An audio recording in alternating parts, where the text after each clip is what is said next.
तेलंगाना के chief minister के चंद्रशेखर राव ने मंगल को कहा कि वो मराठी के मुमताज शायर और समाजी मुसल्लह अन्नाभाऊ साठे को मुल्क का सबसे बड़ा शहरी एजाज भारत रत्न से नवाजने के लिए वजीर आजम नरेंद्र मोदी को खत लिखेंगे।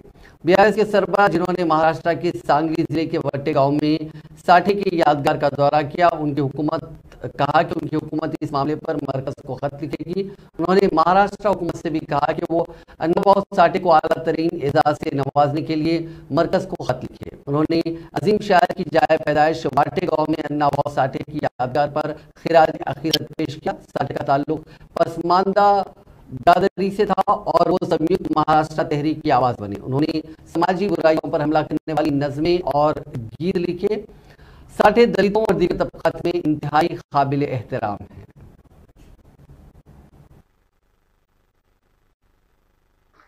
आज बड़ी प्रसन्नता मिली है सचिन भाऊ साठे के तरफ से आप सभी लोगों का दर्शन करने का मुझे सौभाग्य मिला है। अन्नाभाऊ साठे,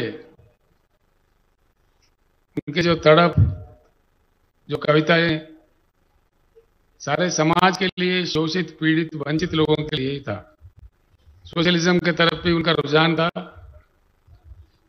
संयुक्त महाराष्ट्र के मोर्चा के आगे भी वो चले, बहुत बड़ा सम्मानित कवि भी थे।